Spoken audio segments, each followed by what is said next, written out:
With OneBankism, we will double our earnings from an aggressive 10% per year to 20% per year.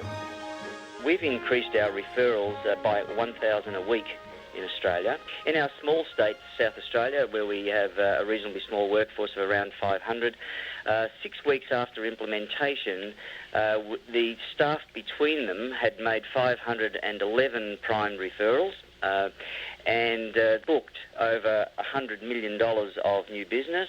Partnering with that retail division on a formal basis, we can structure transactions that many institutions or many banks could not be able to do unless they had that working relationship. By doing the mutual charter agreement, formalizing that referral process, and selling additional products and services to those clients, we're going to be able to keep that pipeline of mortgage business going even at the time when interest rates go up and the economy slows down. Hello and welcome, ladies and gentlemen, to the OneBankism Prospecting Lab. OneBankism, or if you prefer, One Financial Institutionism, is a concept for generating incremental sales revenues introduced to the banking industry by me over 20 years ago. My partner Marty Cohn and I reintroduced the concept of OneBankism at the 1997 Cohn-Brown Global User Group Conference because we felt its time had simply come, and as such should be the sales and service initiative of the future. OneBankism is a term that my partner, my vision, Ed Brown coined, and people have been talking about one bank, but it's really OneBankism versus what's really going on, siloism, everything separate. And every bank talks about OneBankism, swears they're doing OneBankism. It can't be unprofitable if the referrals are profitable. If OneBankism is so great, if we all know we want it, if it can be profitable, why isn't it going on? Siloism, the silo mentality.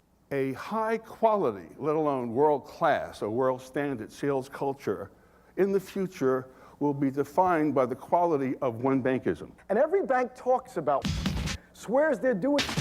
Pick up an annual report, and you will see within the first few pages how you're making a promise to the analysts, the investor community, and the clients, how you will work them through a network in the organization. We will serve your needs. We have the products. We have the services. Everything works together for a common good. The reality, it is woefully short of that. Through OneBankism, we have created a mutual charter agreement with 2 other lines of business: diversified financial services, specifically cash management, and business banking. What we found very interesting in working with these 2 lines of business is that there's an institutional level of business out there that our investment specialists have not approached before. Through joint sales calls, they will be able to approach these. But what's been very interesting in working with these lines of business is that they do not just want to refer, they want to sell. The goal and my dream for OneBankism is that it manifests itself into an economic win-win-win.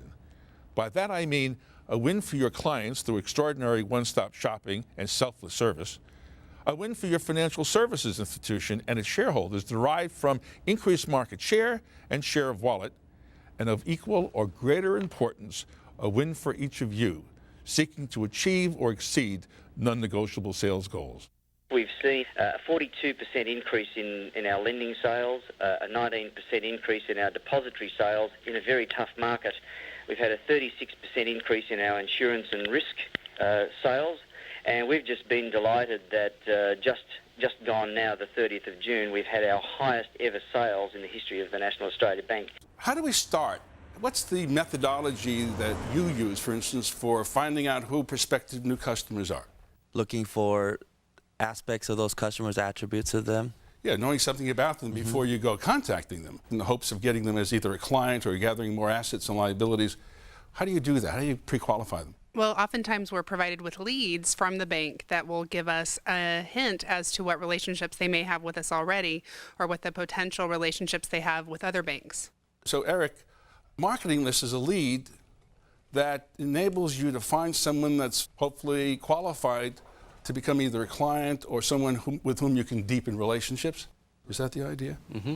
Is there any other form of lead generation beside marketing lists? Sure. There could be referrals from existing clients. You could use publications like Yellow Pages, any type of database that you could purchase. Now, when you make a call to a Yellow Page lead Stacy, what do you call that kind of a call? Well, usually that's a cold call. Somebody you don't know anything about. Right. And how do you feel about cold calls? Well, I kind of prefer the warm ones. Exactly. And there are both kinds, Margaret. There are warm calls and there are cold calls. So how would you characterize a warm call? A warm call would be a call that you're more prepared to visit because you've done some homework, either through information you've gathered from current events or from a referral source or whatever, as opposed to just having a name and address and making a call. As all sales professionals know, most referrals are no more than just sales leads, or what I refer to as unprimed referrals. Conversely, I want you to imagine receiving a referral that has been pre-qualified, including historical financial data for a client or prospect that is anxiously expecting your call. That, my friends, is a prime referral lead. My team are struggling from referral overload, which is an amazing thing to have happen, given that, 3 or 4 months ago, well, probably a little bit longer than that, 5 months ago, we really had nothing to do and we were actually starting to question our existence. The idea of presenting a prime referral, consummating that situation so soon after the rollout, was a significant step, I think, for both of us, because we both realised just how easy it was. Pleasingly, I've obtained about $2.5 million worth of referrals so far, and about 5 in all, so a delightful result. In addition to developing and negotiating mutual charter agreements, each of you will need to learn to sell the benefits of the mutual charter agreement to potential strategic partners. Private Banking, Margaret Callahan. How may I help you? Margaret, this is Stacy Taylor calling from Santa Clara Valley. How have you been? Great, Stacy. How are you? I've been great, but you know what? I have been thinking about you all week long. Wonderful. I appreciate that.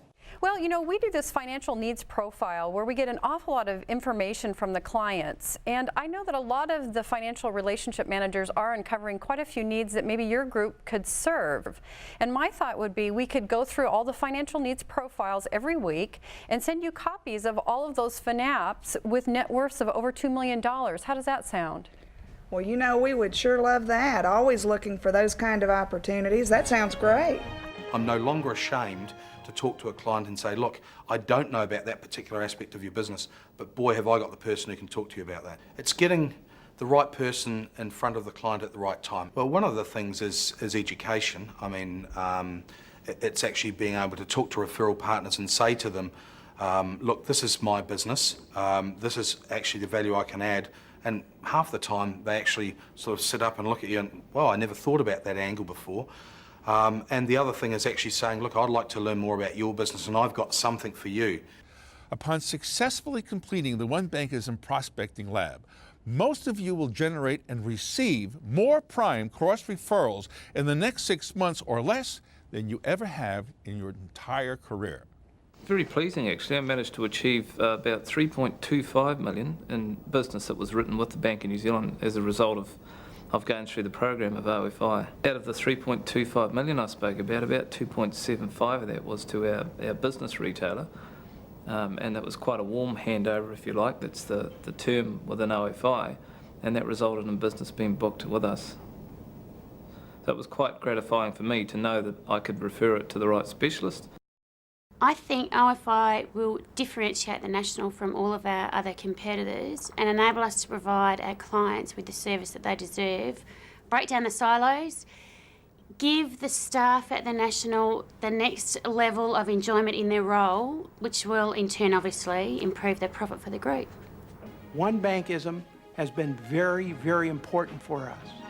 OneBankism makes a difference. OneBankism works.